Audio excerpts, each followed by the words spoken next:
help you? I'd like to see the man in charge. He's in here.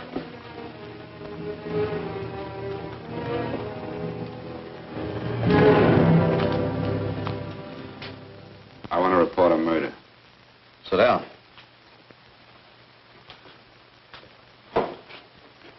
Where was this murder committed?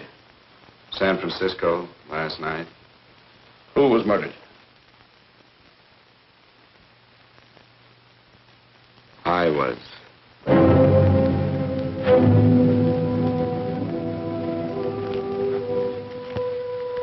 Well, do you want to hear me out or don't you, Captain? I don't have very much time. Your name Bigelow? Frank Bigelow? That's right. Answer the San Francisco APB. Send it direct to Inspector Bannon at Homicide. Tell him we found Frank Bigelow. Go ahead, Mr. Bigelow. Well, this involves some other people, Captain. A number of other people. You tell it any way you like. I live in a little town called Banning out on the desert. It's on the way to Palm Springs. I have a small business there. Paula? Yes, Mr. Bigelow. Get me a copy of Miss Hollis's 48 tax return, will you? Oh, you better get the 47, too. Yes, Mr. Bigelow. I don't think we took any depreciation on that new equipment last year. No, we didn't. I remember you said we could include it all this year. Sure we can. Hey, Frank. Yeah, well. Peterson says he wants a financial statement before he can give me my loan. Hello, Kitty. I will. Well, I'm leaving for San Francisco today, but I'll be back in about a week. I'll take care of it for you then. Sure is a scorcher, isn't it? Well, I've seen him worse. Well, have a nice time, Frank. Yeah, thanks, Will. Oh, why don't you come down to the place and let me give you another permanent? Makes your hair so much easier to manage in all this heat. I can't afford it right now. Maybe next month. Yeah, here it is. No, we didn't take it. Well, we can do it this year. You work it out any way you think fit. Have a nice trip, Frank. Sure, Kitty. See you when I get back. Bon voyage. Why don't you come down anyway, Paula? We'll work out a deal on that permanent. Thanks. Maybe I will. Hello? Oh, hello, Mr. Hawkins. Just a moment. Do you want him to send your ticket over? No, I'll pick it up myself. No, never mind. Mr. Bigelow will pick it up at the station. Bye.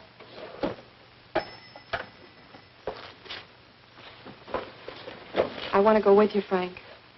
Now, Paul, I'm just going on a little vacation. You know that? You want to go without me, don't you? Be gone just a week. And I suppose you've just made up your mind to take this little vacation at 9 o'clock this morning? No, Paul. I meant to tell you about it a few days ago. I guess I forgot. Oh, you forgot. Paula, don't be like that. Don't be like what? You just drop a little announcement that you're going away. Not tomorrow or next week or next month, but today. No explanations, nothing. And I'm supposed to swallow the excuse that you need a little vacation. I just want to get away from town for a few days, that's all. Get away from this town or get away from me. Oh, Paula, please try to understand. How can you ask me to understand anything like this? No, I'm sorry, but I don't understand. Go to San Francisco, but don't expect me to be waiting for you when you get back.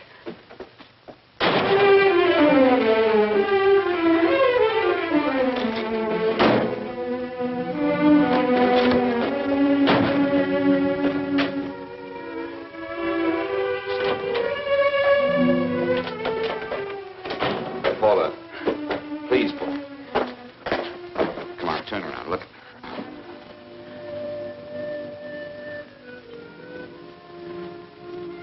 Come here. Why do you do this to me, Frank? Why can't you be honest with me? As honest as I am with you? Do you have to go? I have to go, Paula. I know what I'm doing. All right, go. Go anywhere you like. You can go to blazes for all I care. Paula. Paula. Yes, I know. I'm being foolish. Come here.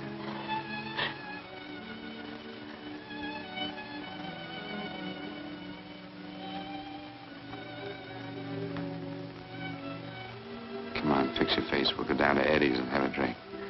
All right, why not?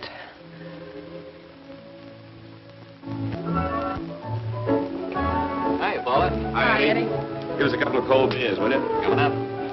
Hi. Come on.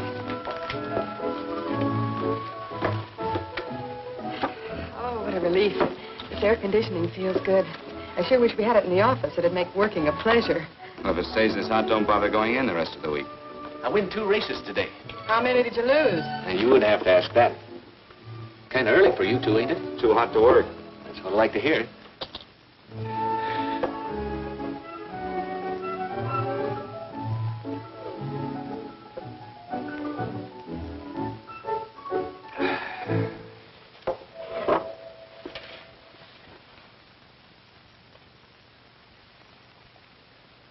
Frank, you'll take me with you, won't you? You will, won't you? Or am I crowding you? What do you mean, crowding me? Maybe you do need this week away alone. Maybe we both do. I know what's going on inside of you, Frank. You're just like any other man, only a little more so. You have a feeling of being trapped, hemmed in, and you don't know whether or not you like it. Look, Paula, I'm going to be honest with you. I care too much for you not to be honest with you. I'm as much concerned for your happiness as I am for my own. I know you've had one bad experience, Frank. I know all about it. But you don't know what it can do to 2 people, Paula. And the woman always gets hurt more than the man. I don't want you to get hurt, darling. More than anything in the world, I don't want you to get hurt.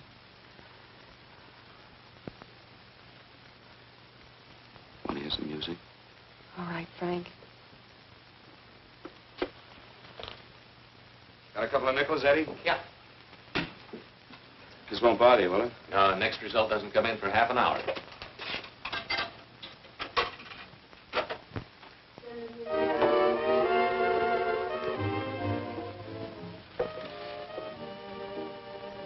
I thought that by now we'd be married. No, I'm not going to crowd you anymore, Frank. Go to San Francisco. I don't like it, but I'm convinced that you must go. I want you to be very sure, Frank. If it's right, and I believe it is, we'll have something really wonderful together. If it isn't, we should both know it as soon as possible. So you see, even if I could stop you, I wouldn't do it now.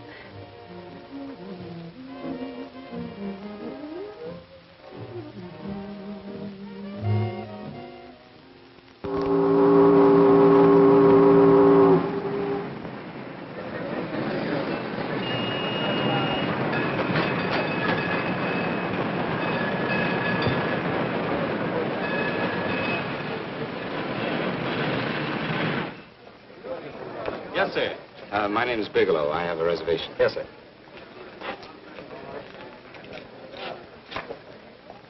Here we are, sir. My name is Bigelow. I have a reservation. I have it, sir. It's a very nice room on the 6th floor, facing the bay. Boy, this might help you enjoy your stay, Mr. Bigelow. It's a little booklet on how to have fun in San Francisco. Oh, thank you. Very welcome, sir. Thank you. Say, is it always like this around here? No, this is market week, and it's the last day, too. Boy, always around until you need him.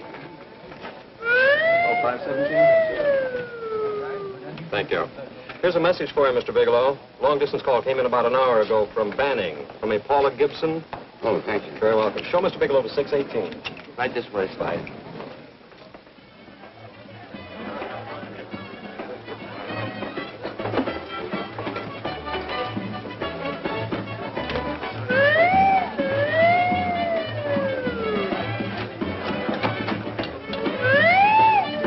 This way, Mr. Bigelow.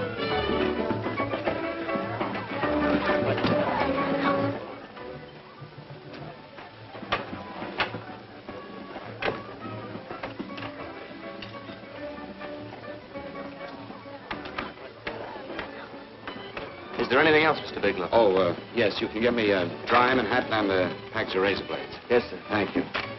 Oh, and you can leave that door open. Hello, operator.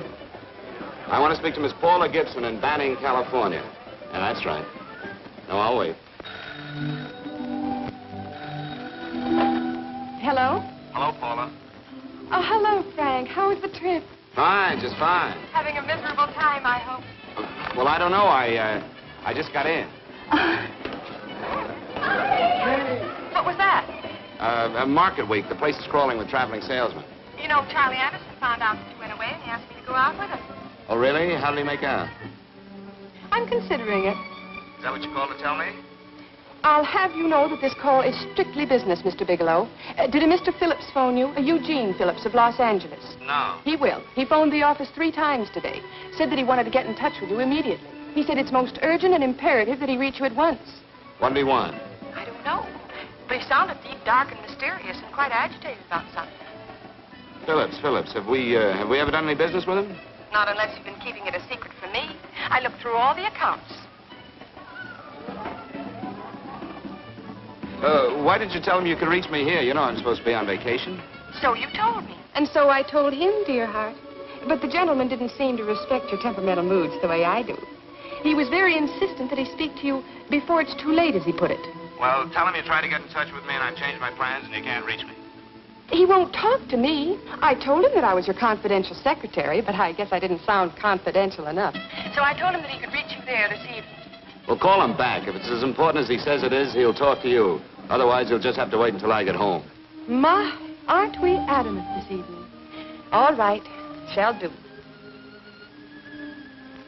And Frank, Yeah? I don't quite know how to say this. Say what? Well, what I want to say is that there's nothing you can do that you ever have to feel guilty about. Oh. Sure. Thanks, Paula. I'll call you tomorrow. Right.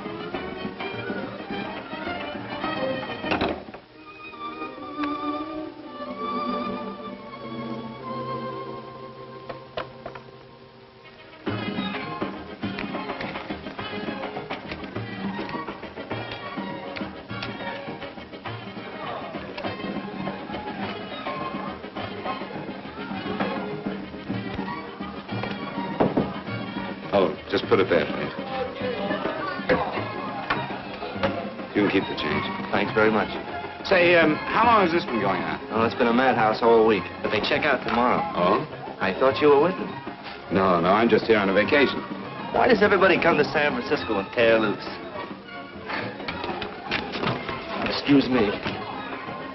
Say, I'm awfully sorry to bother you, but would you mind if I use your telephone? No, go right ahead. I'm just across the hall here. One of the boys is using my phone, and he's been on it for a half hour. I just want to call downstairs. Yeah. Thank you. Room service, please. Hey, things really picked up the last few days, didn't they? You had much business? Well, I'm not here on business. Oh, room service? It's Mr. Haskell in 617. Yes, that's right. Would you send up 3 more bottles of bourbon and 2 scotch? Yes. Oh, and some more ice, too. Yeah. All right, thank you. You here all alone?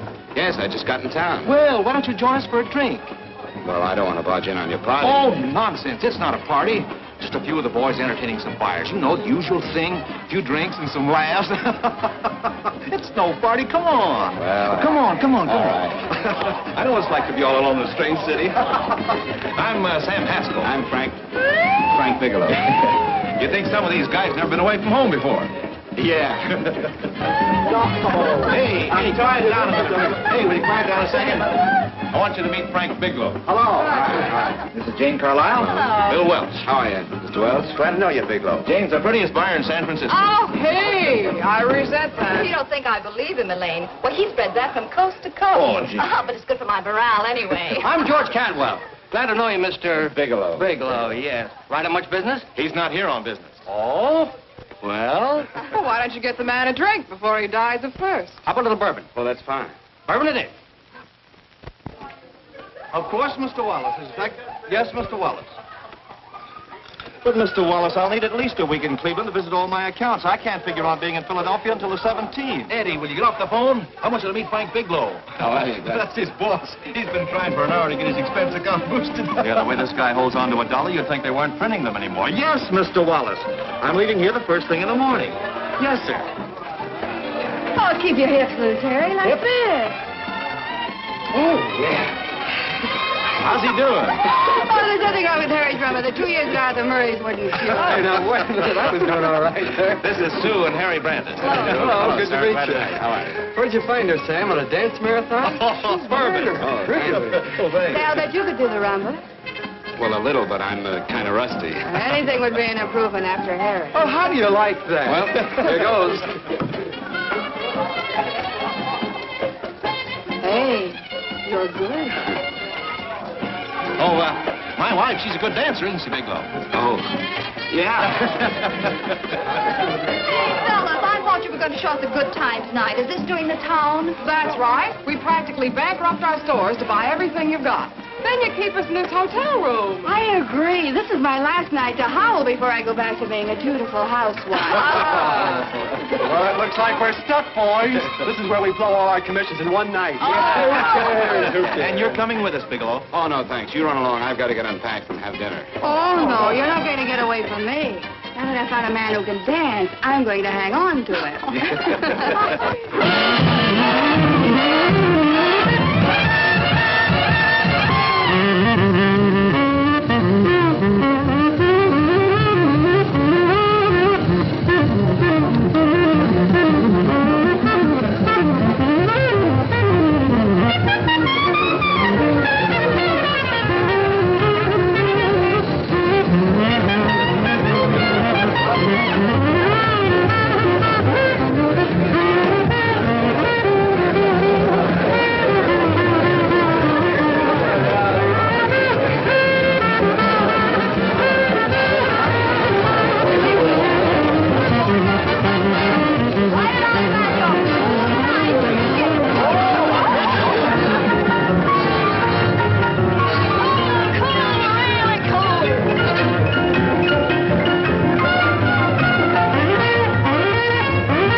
Place you got here. Wait till we hit the pitch in about an hour. That's when they really go out of their minds.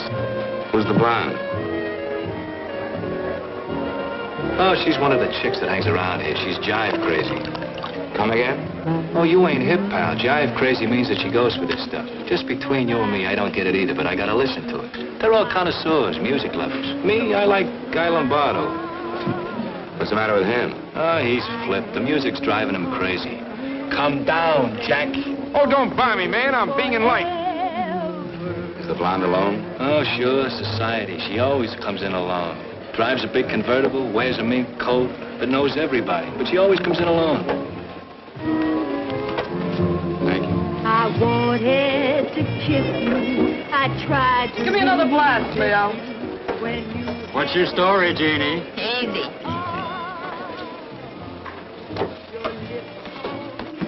Hello. Easy. Dig the fisherman. Oh, that's really silk, isn't it? Can I buy you a drink? Sure thing. Give me a blast, Leo.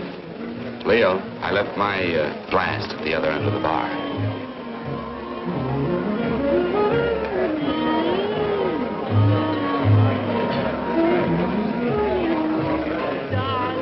My name is Jeannie. What's you?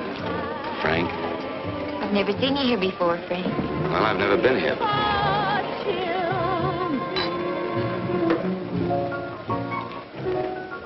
This isn't mine. Mine was bourbon. Well, sure it is. You saw me pour it. Give me a fresh drink. Anything you say. Oh, listen to that piano.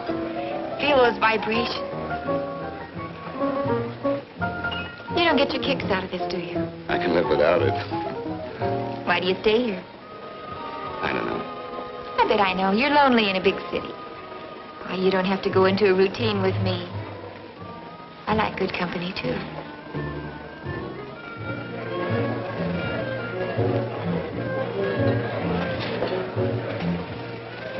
Say, there are some people there I want to avoid. Couldn't we get out of here? Let me think about it. Oh, come on. How about going somewhere else, then? Why don't you meet me later? Okay. Where? I tried to forget you, but you whispered, darling, I love. Call me at that number later. It's my next stop. They've got a band there that'll really send you. See you, Jeannie. Easy.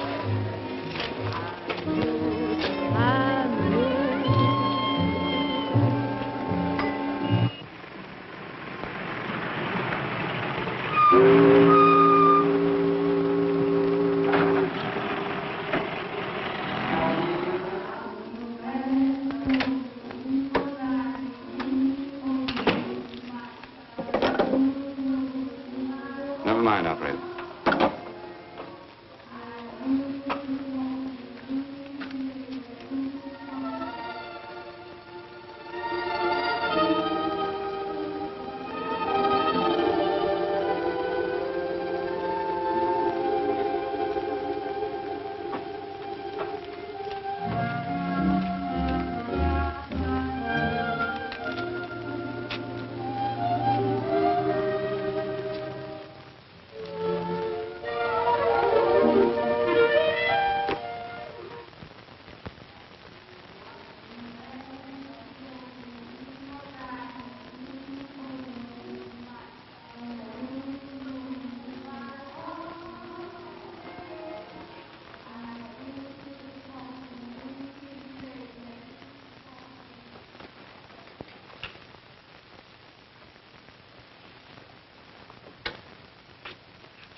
Room service, please.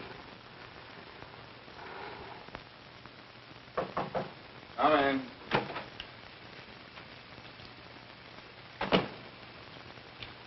Be right with you, waiter. Yes, sir. Rest well, sir? Yeah, sure.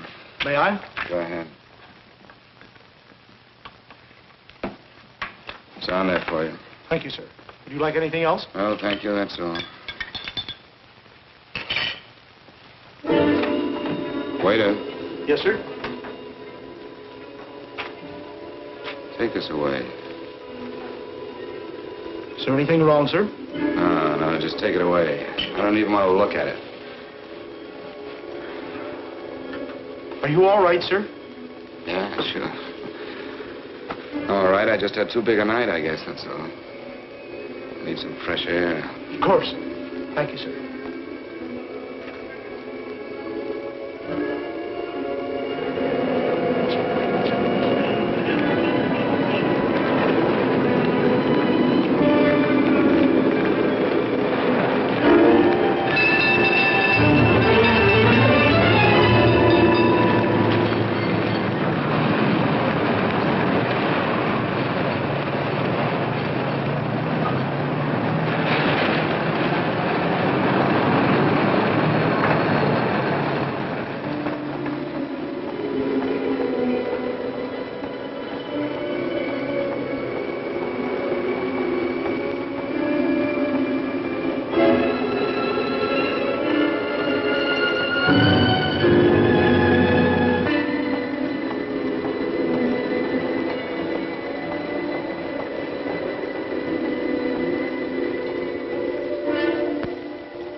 Lungs in good condition.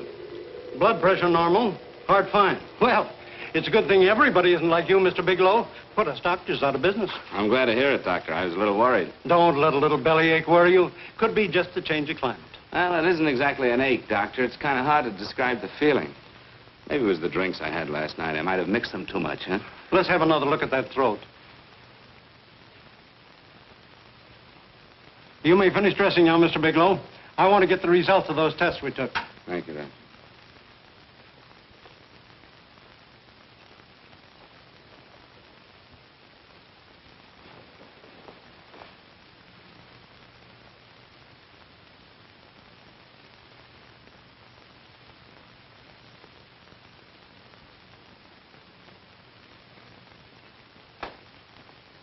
Mr. Bigelow, this is Dr. Schaefer. Hello, Doctor. How are you? Sit down, Mr. Bigelow. According to the information you gave Miss Wilson, you're not married, Mr. Bigelow. That's right. Do you have any relatives, family, anyone in San Francisco? No, no one. I don't know a soul in San Francisco. Where is your home? What is this, Doctor? Why all the questions? You're a very sick man, Mr. Bigelow. Sick? But you told me I was in good shape. Yes, I know. But my preliminary examination didn't reveal your true condition. You sound as if it's pretty serious, Doctor. It's extremely serious. I want you to understand that we wouldn't tell you something like this unless we were absolutely certain. Well, of course, of course. You must steel yourself for a shock, Mr. Bigelow. Well, go on, Doctor. What is it you're trying to tell me? Our tests reveal the presence in your body of a luminous toxic matter. What is that exactly? A poison that attacks the vital organs. Poison? We have no alternative but to tell you this. Your system has already absorbed sufficient toxin to prove fatal. I wish there was something that we could do. What do you mean, wish? You mean there's nothing? There is nothing anyone can do. This is one of the few poisons of its type for which there is no antidote. Well, this is fantastic. This is the most ridiculous thing. You don't have very long. What do you mean? A day, possibly a week, 2 weeks at the outside. It's hard to say exactly. Well, this is impossible. I don't believe it. You've made a mistake. That's it. It could be a mistake, couldn't it? You have made a mistake, haven't you? Answer me. Dr. Schaefer is an authority on toxicology. Been no mistake, Mr. Bigelow. Do you realize what you're saying? Well, you're telling me that I'm dead. Do you think you can explain my life away in just a few words? Why, I don't even know who you are. Why should I believe you? You must calm yourself, Mr. Bigelow. We want to offer you every assistance that we... Assistance? Who wants your assistance? Who wants anything from you? You're nothing but a couple of phonies. Why, I think you're crazy. That's it. You're crazy. The both of you. You're crazy.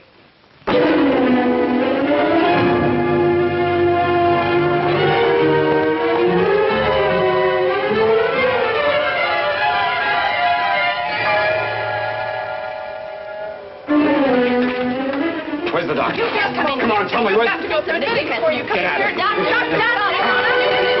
What's the trouble here? What's the matter with you? Doctor, I want you to examine me for luminous poison.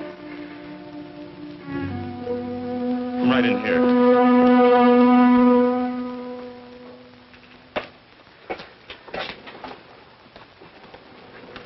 Yeah, you've got it all right. Your system has already absorbed it. Are you sure, Doctor? Are you absolutely certain? Couldn't there be some mistake?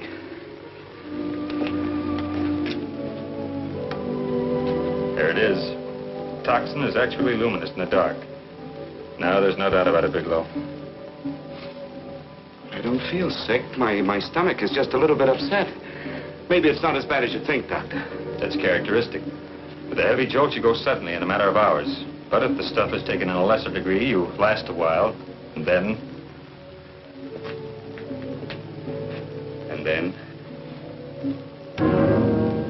Give it to me straight, Doctor. Well, a number of things are involved. The systemic condition of the individual, the amount consumed, exertion. Yes? You won't feel too badly for a while. Then it will happen suddenly. A day, 2 days, a week at the most.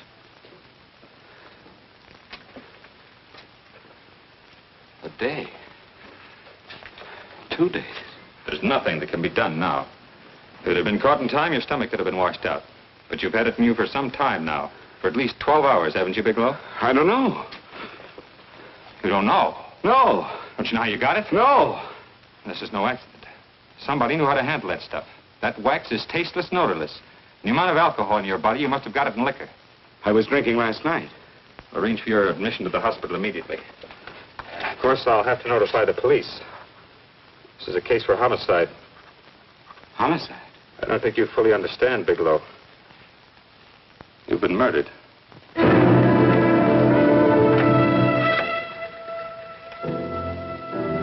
Get me police headquarters, please. Homicide Bureau.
Open up.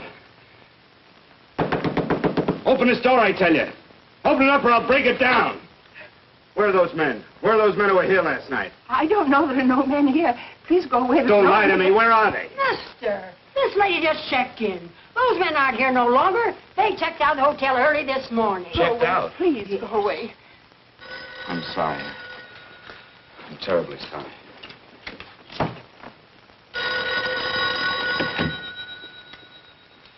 Hello? Please, Mr. Bigelow, my eardrums. Oh, hello, Paula. Your enthusiasm overwhelms me. Why haven't you phoned me? Or is there a quota on telephone calls up there? I'm sorry. I've been busy. I'll bet you have. Visiting the museums, no doubt. What's happening up there that's exciting or different? Nothing, not a thing. I'll bet you miss me, but you're too stubborn to admit it. Sure. You know, if you'd like me to come up, I could pack a toothbrush and leave right away. No.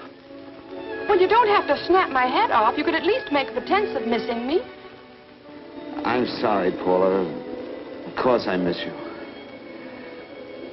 Listen, Paula, Paula, it's just that I don't feel like talking now. I'll call you later. Don't strain yourself. You phone me sometime when you feel more like talking. Oh, by the way, I called that Mr. Phillips back. Phillips? Yes, you know, the man that tried to reach you. Well, I'm afraid you'll never know why it was so important that he speak to you. His office said he died yesterday. Frank, are you there? Did you hear me? Died?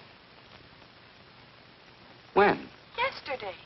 So you won't have to bother your little head about him anymore. You can just go ahead and have fun. Paula, what did he die from? Do you know? I suppose he died from whatever people usually die from. Well, didn't they tell you? Don't you know? What are you getting so excited about? You said you didn't even know the man. Listen, where's his office located? What difference does it make? You can't talk to him now. I told you the man's dead. Paula, will you stop talking so much and tell me where his office is? All right. It's the Phillips Importing and Exporting Company, Bradbury Building, Los Angeles. Bradbury Building, Los Angeles. That's right. Say, this is really a switch. Listen, if you want to reach me, I'll be in Los Angeles. Are you out of your mind? I'm sorry, Paula. I've got to hurry. Wait a minute. Where in Los Angeles? The Allison Hotel. Goodbye, Paula.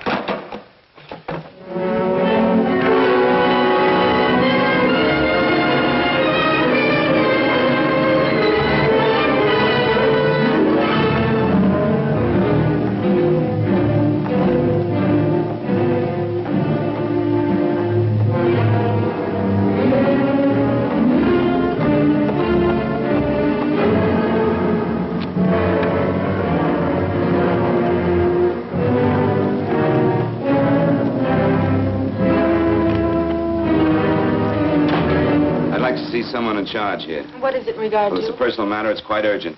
Perhaps Mr. Halliday can help you. Who's he? He's our controller. Your name, please? Bigelow. Mr. Bigelow to see you. Send him in. Go right in, please. That door.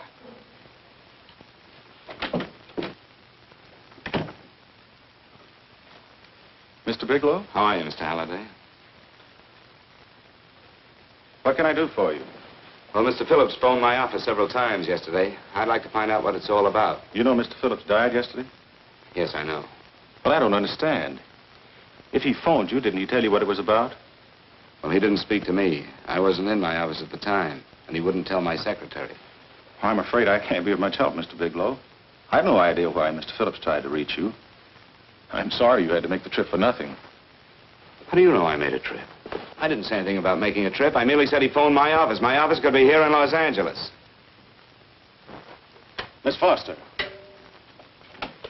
Yes? didn't you mention something yesterday about Mr. Phillips speaking with Mr. Bigelow in San Francisco? I said that he had phoned Mr. Bigelow's office in Banning, but that Mr. Bigelow was staying at the St. Francis Hotel in San Francisco. I'm sorry you misunderstood me. Do you know why Mr. Phillips called? No, I don't. All right, thank you, Miss Foster. You can understand that we've been somewhat upset around here. Now, if you don't mind,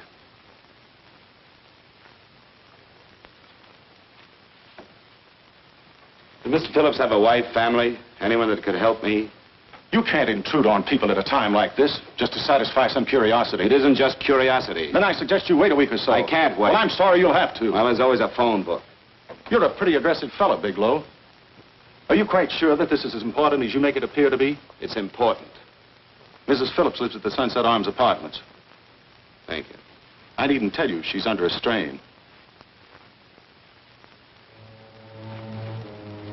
I suppose you're capable of using a little more tact with her than you demonstrated with me. I think I can handle it. By the way, what was the cause of Mr. Phillips' death? Suicide. He leaped from the balcony of his apartment. Thank you.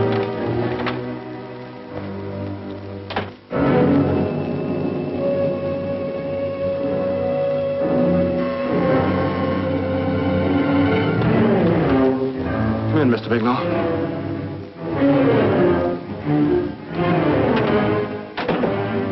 I'm Stanley Phillips, Eugene's brother. Halliday phoned that you were coming.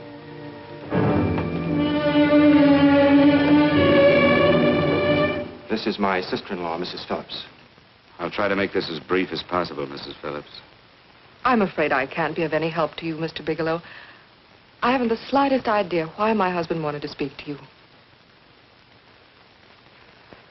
Well, I guess Halliday covered just about everything. Did your husband ever mention anything about me, Mrs. Phillips? Anything at all? No, I can't recall Eugene ever having mentioned your name.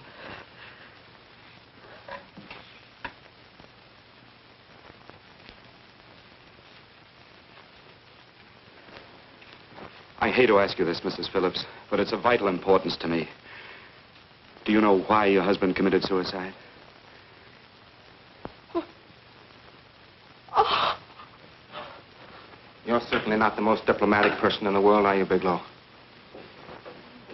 Were you a friend of my brother's? I never met him.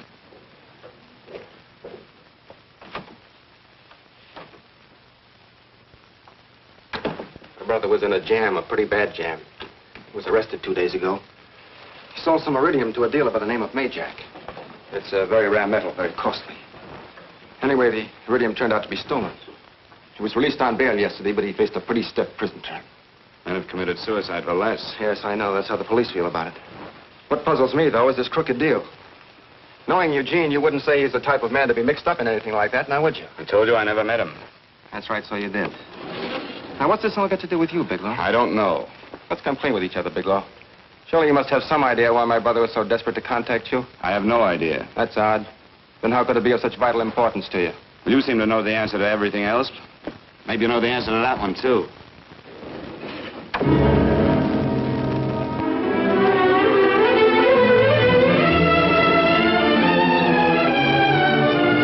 There's a message here for you to call operator 82 at Banning.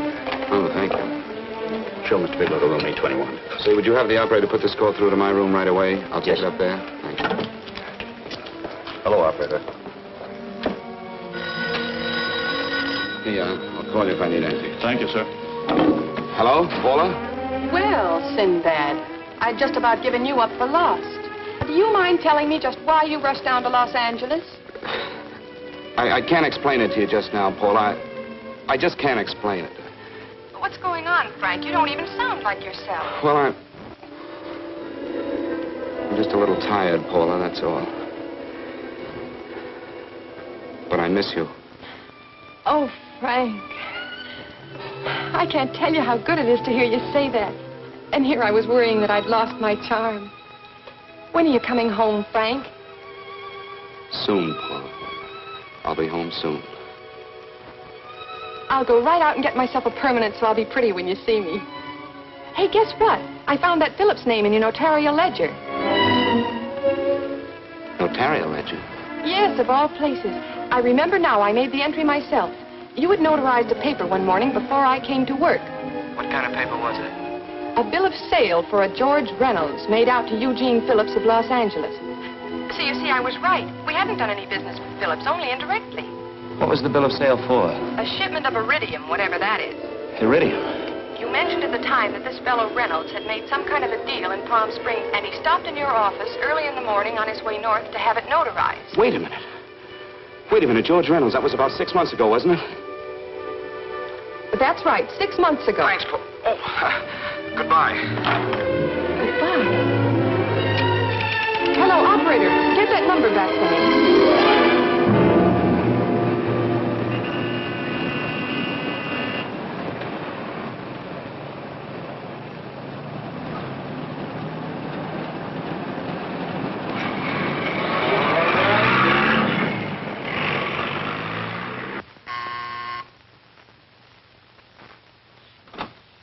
I've got to talk to you, Mrs. Phillips.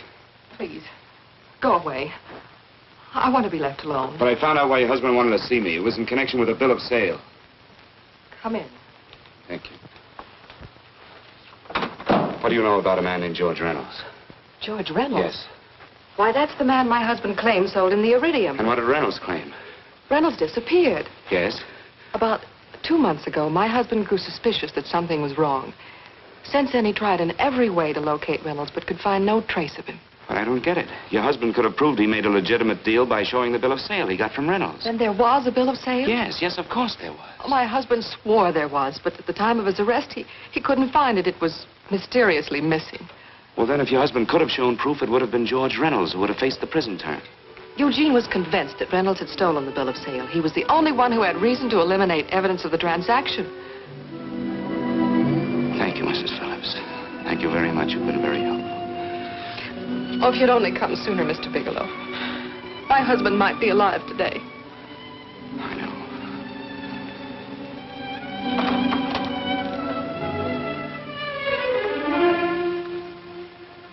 The only thing that puzzles puzzles me, Miss Phillips, is that you haven't asked how I knew there was a bill of sale.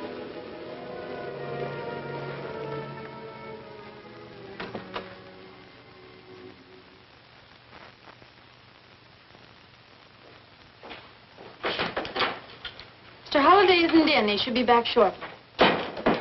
I think you're the one who can help me, Miss Foster. Mr. Phillips tried to reach someone else before he called me yesterday, didn't he? Why don't you ask Mr. Holliday? Obviously, Mr. Holliday wasn't here yesterday, or he wouldn't have had to learn from you that Phillips called me. And you're the logical person to know who else Phillips called. I don't believe that's any of your business, Mr. Bigelow. Don't think you're revealing anything confidential, Miss Foster. I know that he tried to reach somebody else. Mrs. Phillips told me. You're bluffing, Mr. Bigelow. I don't know what you're after, but you're trying to trick me. Mrs. Phillips didn't tell you a thing. How do you know that? Mrs. Phillips knows nothing about it. She doesn't. Well, why wouldn't she? Wait a minute. I was talking about George Reynolds. Who did you think I meant? Just who is it that Mrs. Phillips doesn't know I about? told you before, that's none of your business. All right, young lady, I'm going to give it to you straight. Phillips was murdered. Murdered? I don't believe you. He told me because he needed me to clear him. Phillips was innocent. Innocent men don't have to jump out of windows. Murdered? Just who are you trying to protect, Miss Foster? Why are you so afraid to tell the truth? I'm not protecting anybody. I haven't any more to say. All right, young, listen to me. This thing is going to explode wide open. If you've got nothing to hide, you better start talking. Or maybe you are mixed up. No! Well, then, come on. Mr. Phillips called Marla Rakubian.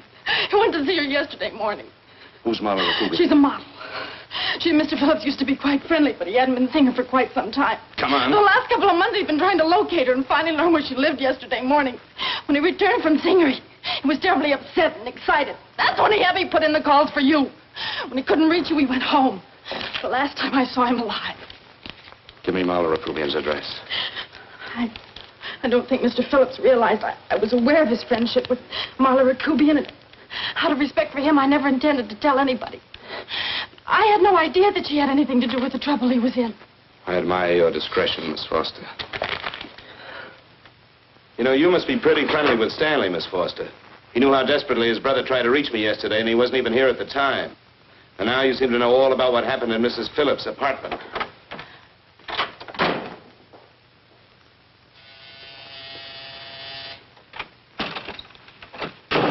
Miss Rakubian? Yes?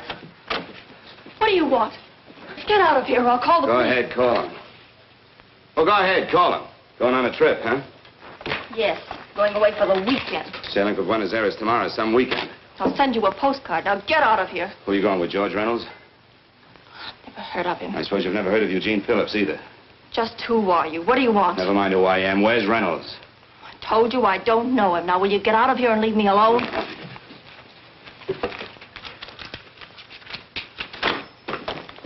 So you never heard of George Reynolds, huh?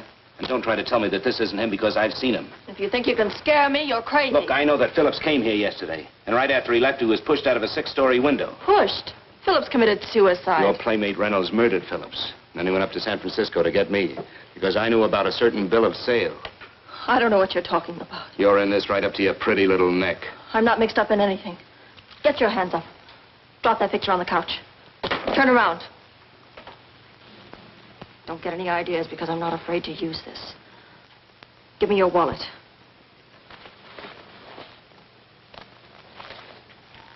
Frank Bigelow, Hotel Alex. All right, now where's Reynolds? I don't know. I don't know where he is. Is that what you told Phillips yesterday? I told him exactly what I'm telling you. I haven't heard from him in months. Yeah? You're mighty careful of the picture of a man you haven't heard from in months.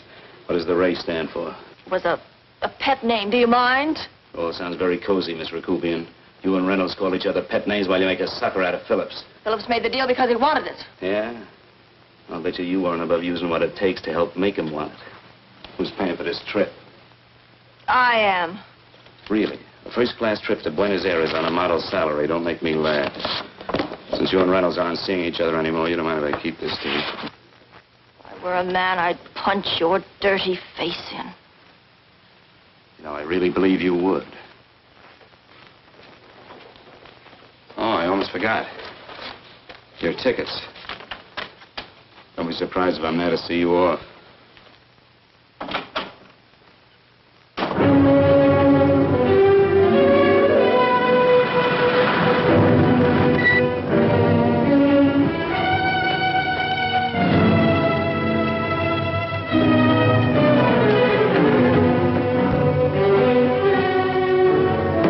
Angelo. Angelo! Angelo, do you remember taking this picture of George Reynolds? I take so many pictures, I can't remember them all. This gentleman is a friend of his and would like his address. We have no card on him. I don't think we ought to do that. He's willing to pay $20 for it. That's the paper we used last year. Of course, you understand, we usually don't give out the information about our clients. I know, you're a couple of high-class fellas. Thank you. Revealing anything confidential is against the ethics of our establishment. That's right. Honesty is the best policy. Of course. But in your case, Dean must be your personal friend of Mr. Reynolds. Thanks. I knew you'd come through. Got it. Here it is. We don't have his address. He must have called for the picture. But he couldn't have been a very good friend of yours, mister, because his name is not George Reynolds. It isn't? Well, what is it? It's Huh? Oh. Yeah. It's Raymond Rakubian. Rakubian? What's so unusual about that? The picture's signed Ray, isn't it? Yeah. Yeah.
Your lips called me baby, then I thought that maybe love.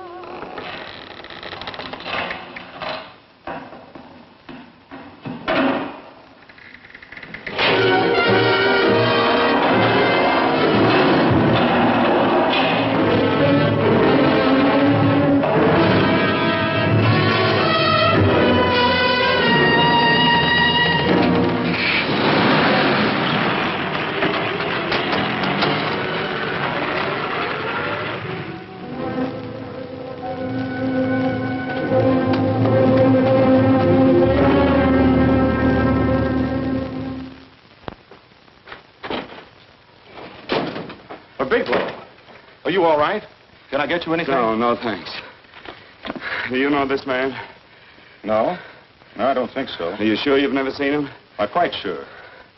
Does the name Raymond Rakubian mean anything to you? No, I never heard of him. Why? He also uses the name George Reynolds. This is Reynolds? That's right. Well, where can we find him? That's what I want to know. Tell me something, Halliday. You're the controller here. How come you didn't know about that bill of sale? Phillips made that deal before I came to work here. Yeah, but you still keep records, don't you? For some reason, which is none of my business, Phillips preferred to keep that among his personal papers. Now, does that answer your question? You came in here today asking for some information that you needed, and I tried to be as cooperative as I could. But now you're beginning to annoy me. So get out before I throw you out.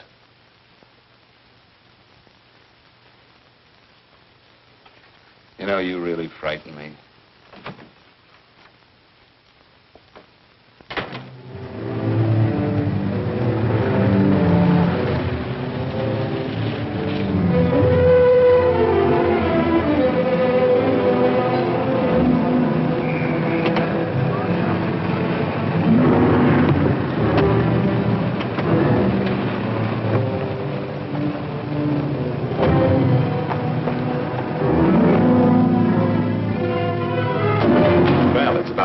showed up, Bigelow. Go ahead, Dave.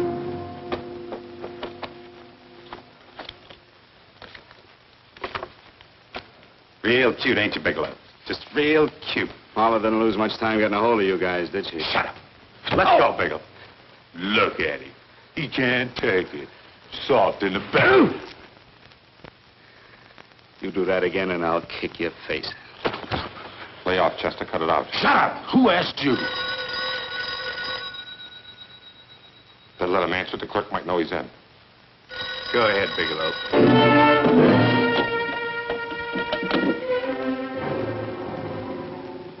Hello? Frank. Frank, why did you hang up on me? I've been trying to get you for hours. I'm sorry, Paula. I was in a hurry. Well, don't be in such a hurry this time. You didn't give me a chance to finish what I had to say. What's the name? I wanted to tell you that McGowan was in hollering his head off because you didn't go over the books. Tell McGowan to get another auditor. Sure.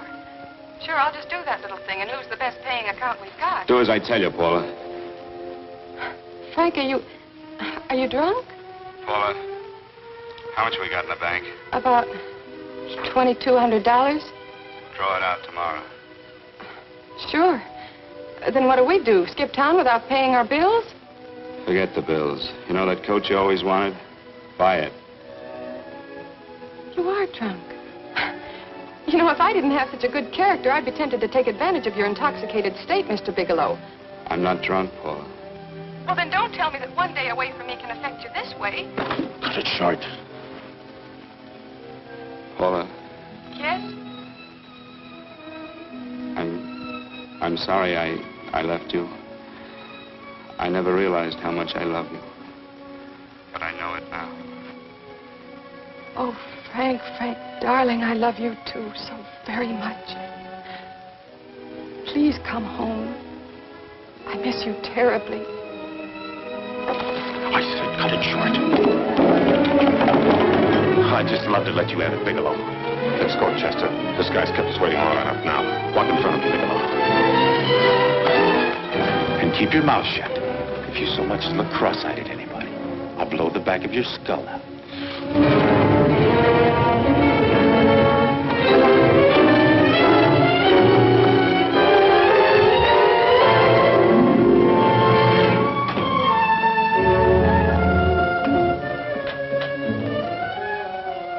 Bigelow's real cute. He wanted to get tough with Chester. He don't know Chester. Did you get the picture? Don't I always get what Mr. Majak sends me after? Majak? That's right. I'm the dealer who bought the iridium from Phillips. I get it. You have Rakubian unload stolen stuff on Phillips with the help of Marla here, and then you buy it back from him. Oh, you certainly made a sucker out of Phillips. What is it, Mr. Bigelow? Exactly what is on your mind? I'm looking for Raymond Rakubian. What? Well, now, Marla here has told you everything else. I'm sure she must have told you that, too. You don't expect me to believe this conversation. So, what is on your mind? I mean, underneath. You forced your way into my affairs, and now I want to know why. I just told you. I'm looking for Raymond Rakubian. Don't get cute. I'm just itching to work you over. Soft in the belly. Can't take it. See what I tell you?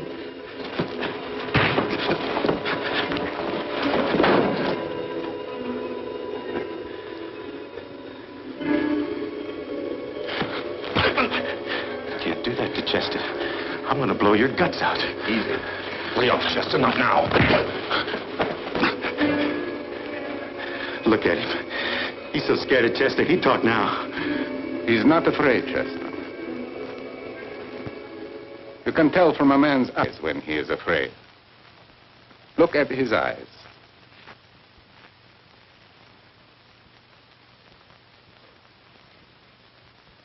Oh!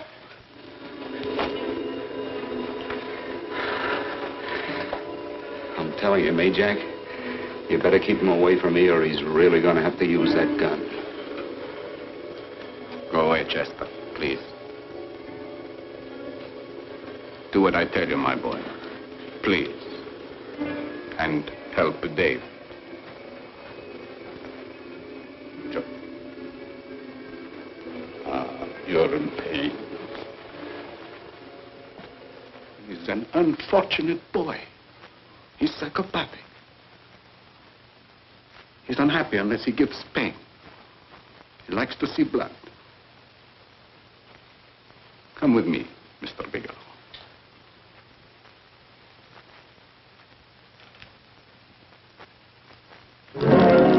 Raymond Rakovian was my nephew. He could not possibly have tried to kill you. He's been dead 5 months.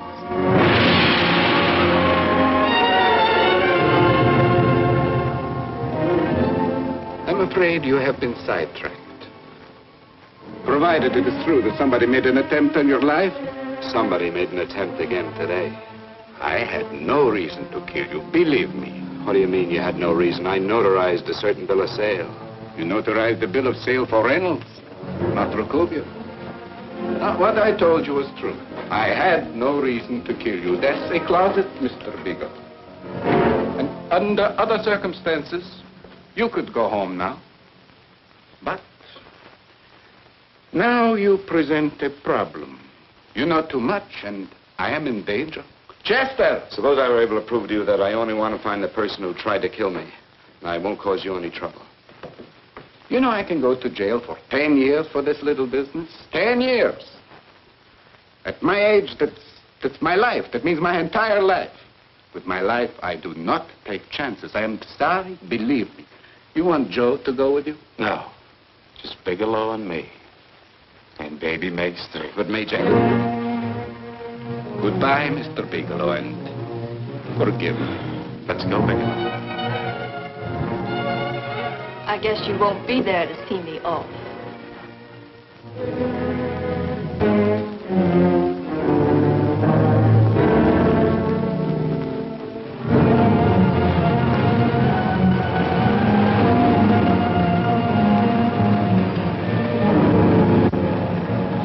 You tried to make a boob out of me in front of Major. You shouldn't have done that, Bigelow. I don't like that. I'm going to enjoy this, Bigelow. I've done jobs like this before. I knocked off guys I could like. But I don't like you, Bigelow. I never liked that puss of yours from the minute I seen it. Yeah. I'm going to enjoy this.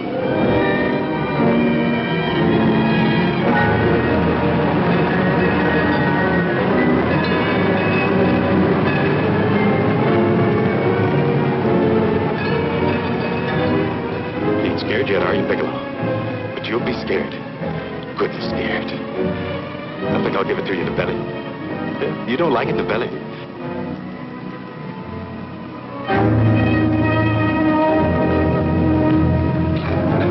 Good.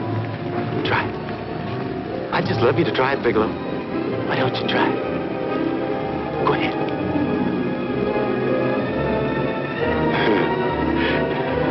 Didn't have the nerve, did you, Bigelow? I think I'll give it to you right in the belly.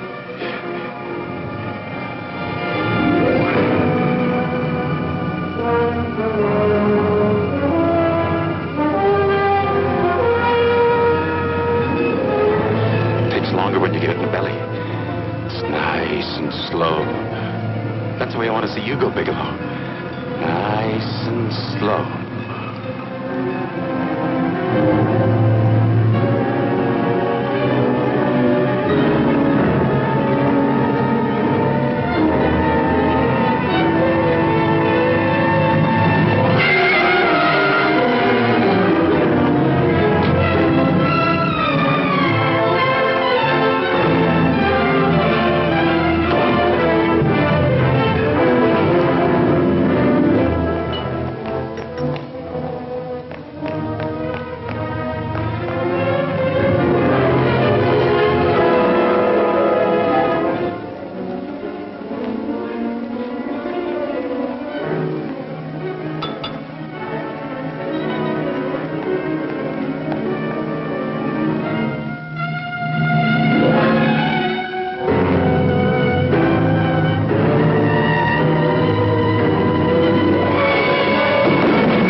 right. Yes, I'm all right, Paula, but what are you doing here? How did you get here? Freddie Ross threw me down. I had to come. I had to see you. You shouldn't have come, Paula. You shouldn't have. What is it, Frank? You're in some kind of trouble. I know it. Look at you. You're a sight. Your clothes look as if you've slept in them. Are you ill? You are. You're feverish. I'm all right, Paula, and I'm not in any trouble, believe me. You're lying, Frank. Right after I spoke to you, I got a phone call from the San Francisco police. They asked if I knew where you were. You didn't tell them anything, did you? Of course not. It was the homicide detective that called. What is it, Frank? If you're in any kind of trouble, you certainly can trust me. Look, I'm not in any trouble with the police, Paula, believe me. But you can't stay here. You've got to go back to Banning right away. No, I won't go, Frank. I won't. I'm staying here with you. Paula, it's better that you go back, believe me. Why? What's this all about? What have you got to do with this Phillips and Reynolds? Phillips was murdered. What could that possibly have to do with you? All you did was notarize a paper. You've notarized hundreds of papers. I know. All I did was notarize one little paper out of hundreds. Frank, you frighten me. You don't even act like yourself. I know that you're in trouble, that something is wrong, that you're in serious trouble. You frighten me, Frank. Oh, don't be frightened, Paula. Don't ever be frightened of anything again. Will you promise me that? I love you so much, darling. More than you seem able to understand. Oh. I never really knew happiness until I loved you. Sometimes when I used to be afraid that you weren't sure how you felt, I tried to hold back, but I couldn't. Losing you would have meant losing everything. There would have been nothing left. Don't, Paula, don't. Now I'm afraid again. Somehow I feel that I'm going to lose you, but there's nothing I can do about it. I feel so helpless. You're leaving me out of something. Tell me, Frank, what is it? Give me a chance to fight back. Just give me a chance, please. You do love me, don't you? Oh, yes, Paula, I love you. I never was more certain of anything in my life. I wasn't sure before. I was a little blind, I guess, but believe me, I'm sure now. Can you understand that, Paula? I understand. A man can be like that, Paula. Something has to happen. It can be a big thing or a little thing, but it can make him realize how much someone means to him, how much he really loves her. Oh, and I love you, Paula. More than I ever thought it possible to love anyone in the world, I love you. Then why won't you tell me about this trouble you're in? Why won't you try to let me help you? You can't help me, Paula. You don't want my help. Oh, Paula, there's nothing you can do. Will you believe me? So will you please go home, please? No, Frank. I won't go. I know you're in trouble. I can't leave you like this. All right, Paula, look, wait for me in the lobby of the hotel, and I'll be back for you soon, I promise. You promise? You're yes, sure? Paula, I promise. Is that a new outfit? Yes. Oh, that's beautiful.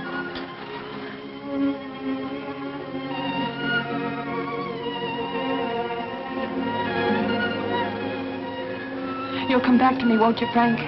Yes, Paula, I'll come back, I promise. Please hurry, darling. Oh, I love you. I love you, Paula.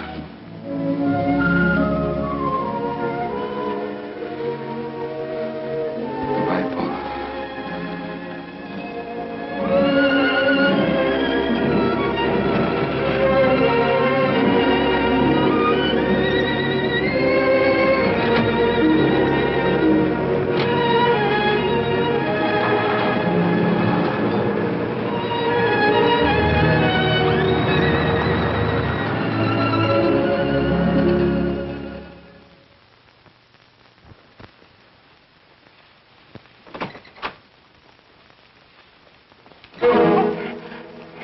Stanley here?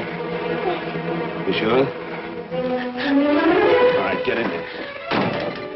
Now get Stanley on the phone. Tell him to come over here right away. Use any excuse you want. What are you going to do? What was Stanley going to do when he used me for a clay pigeon today? I don't know what you're talking about. Don't act innocent with me. I fell for that once. I don't know what you mean. I told you everything you wanted to know this morning. Yeah, you told me just enough so I'd get sidetracked and wouldn't know that Stanley was the one I was after. Stanley?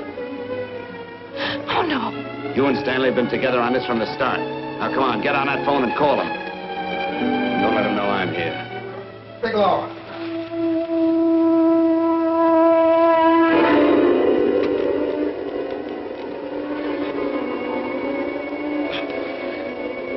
You've been sidetracked, all right.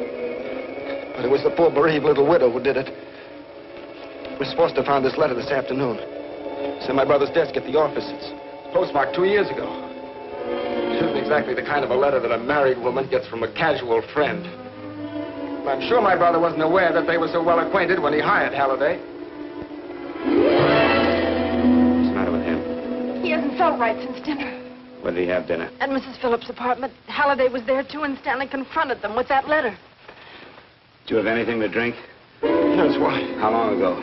Half an hour ago, just before I came here. Miss Foster, get on the phone, call the emergency hospital. Have them get an ambulance over here right away. What? Tell them to prepare a stomach wash for luminous poisoning. Luminous poisoning? Come on, do what I tell you. You may still have a chance to save his life. Go on.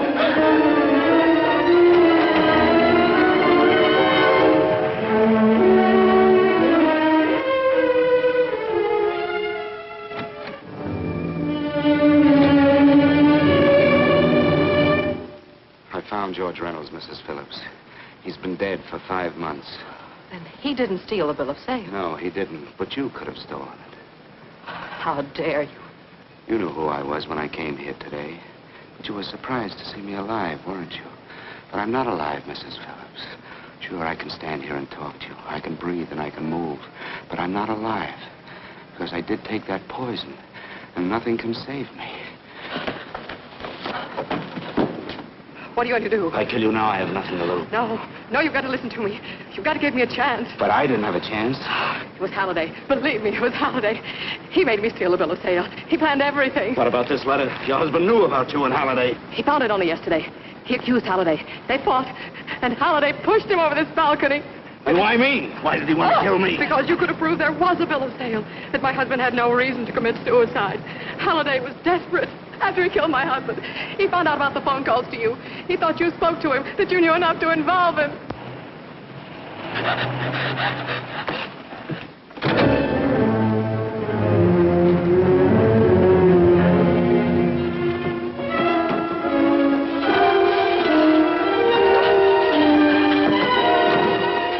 Where's Halliday?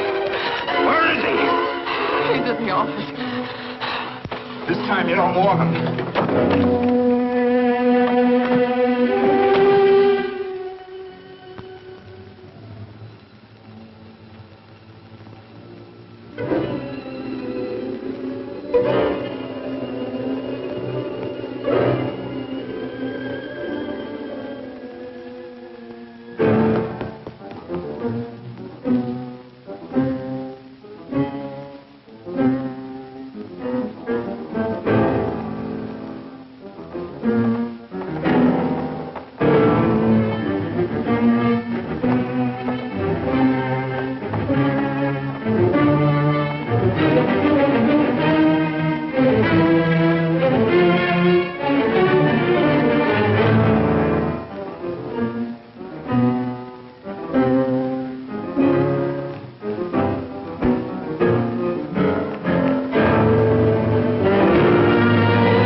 on now. Let's get going. Come on.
All I did was notarize a bill of sale. But that piece of paper could have proven that Phillips didn't commit suicide. He was murdered. And that's why Halliday poisoned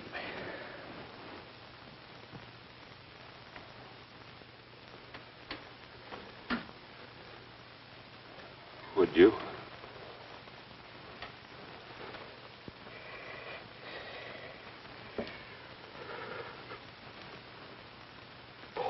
Paula.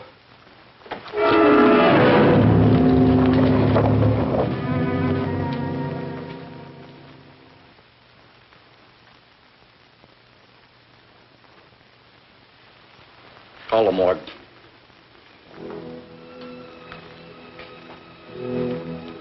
Johnson, you go to the Allison Hotel, find Paula Gibson. Don't tell her anything. I'll break it to her.